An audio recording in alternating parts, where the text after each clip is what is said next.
Bagaimana akal-akalan supaya perusahaan asetnya naik dalam seketika tapi sah secara hukum dan tidak ada dirugikan? Banyak rahasia sukses berbisnis yang kali ini saya ajarkan hal yang beda dengan yang diajarkan oleh para motivator atau coach bisnis. Ini juga tidak diajarkan jika ingin berbisnis dengan cara baik-baik. Yang akan diajarkan kali ini adalah cara yang nggak umum, cara nakal, tegaan, dan cara sontoloyo. Inilah tipe berbisnis ala sontoloyo. Pelajaran pertama, Anda harus punya 3 macam pembukuan. Betul, sahabat nggak salah dengar. Kita harus punya 3 laporan keuangan. Anda harus punya pembukuan lebih dari 1. Ini ajaran saya dan itu pasti. Berikutnya, Anda harus punya badan hukum, PT, perusahaan terbatas. Lalu Anda harus punya rekening bank pada perusahaan tersebut. Lalu Anda harus taat bayar pajak. Dan ini kuncinya lagi. Ingat, pembukuan 3 tadi untuk apa saya tidak usah jelaskan detail. Hanya sekilas. Yang satu adalah yang jujur untuk pemilik perusahaan. Yang satu adalah yang rugi dan sedang berinvestasi untuk pajak. Dan yang terakhir bagus untuk investor. Bagaimana mengkombinasikannya agar sah, baik di mata pajak dan negara, baik di mata investor, dan baik di mata pemilik. Disinilah video ini bertujuan. Nanti kita akan sampai di sana setelah pelajaran berikutnya tentang membuat holding. Jadi pelajarannya tentang holding dulu. Holding bisa diciptakan di awal dengan membangun anak usaha atau beberapa perusahaan bergabung menciptakan holding. Saya lebih suka yang kedua karena itu lebih mudah ngakali bank. Saya coba menjelaskan cara membuat holding. Misalnya si A memiliki usaha dengan nilai aset 100, B mempunyai usaha dengan nilai aset sama juga 100, C memiliki bidang usaha yang sama juga nilainya 100. Ketiganya sepakat membuat holding PT ABC, masing-masing menyerahkan 100 ke PT ABC. Jadi PT Holding ABC nilainya 300 sekarang. Ini adalah akuisisi 100% ke holding. Pembukuan di PT A, Anda memang sudah memiliki 100. Di pembukuan PT ABC, si A juga memiliki 100 atas aset tersebut. Betul, begitu melihatnya ya. Jadi di pembukuan yang berbeda tadi, A asetnya kalau dijumlahkan menjadi 200. Dari PT A 100, dari PT ABC 100. Walaupun aset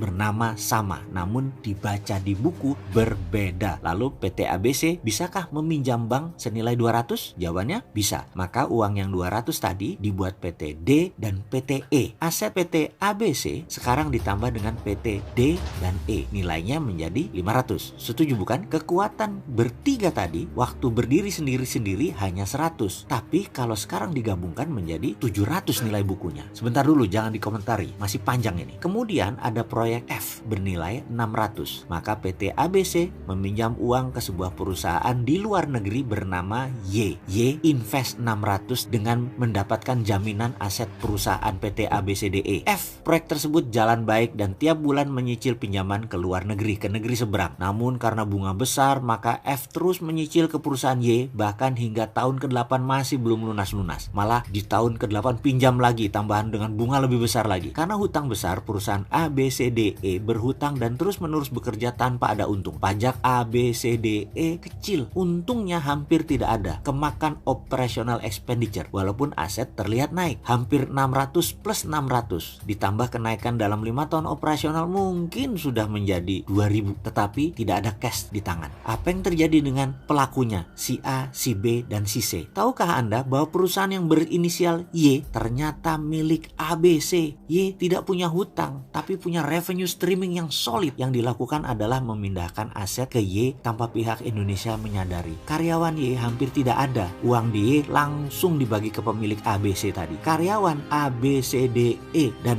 F semua hidup biasa saja yang di Indonesia itu. Perusahaannya pas-pasan aja. Negara ya dapatnya sedikit lah dari pajak. ABC si individu melakukan transfer pembukuan. Ada apa di tahun 2024? Energi tenaga nuklir tanpa radiasi. Jutaan UKM mulai dilirik dunia dengan digitalisasi.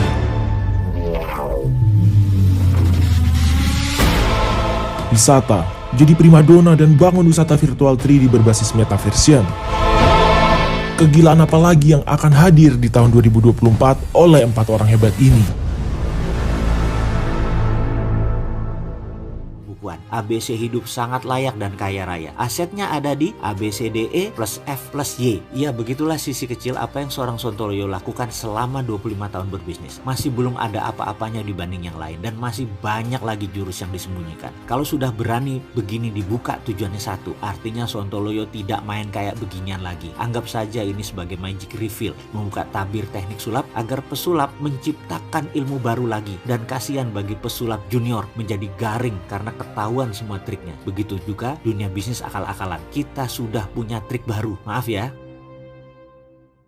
Menang bisnis di masa resesi. Kita bicara bisnis sekarang. Istirahat sebentar dari masalah geopolitik dan geostrategi yang Indonesia tidak punya rencana besarnya, yang menyebabkan ekonomi Indonesia menurun daya saingnya dari tahun-tahun kemarin dan juga tahun depan. Kita bicara tentang produk. Produk kita harus memiliki yang namanya FB atau Functional Benefit. Kemanfaatan secara fungsi. Misalnya, kita punya jamu yang membuat tubuh segar atau terbukti meningkatkan vitalitas pemakainya. Ini adalah FB, Functional Benefit produk kita. Kopi kita enak dan murah, itu functional benefit. Warteg kita murah, banyak ragamnya dan cepat pelayanannya, itu functional benefit. Kalau kita mau unggul produknya, maka kita harus tambah manfaat kedua atau other benefit yang namanya emotional benefit. Manfaat sisi emosi, manfaat sisi kebanggaan, kenyamanan, prestise. Starbucks itu bukan hanya functional benefit, namun ada manfaat kedua yang dia ciptakan yang namanya emotional benefit. Beli tas LV,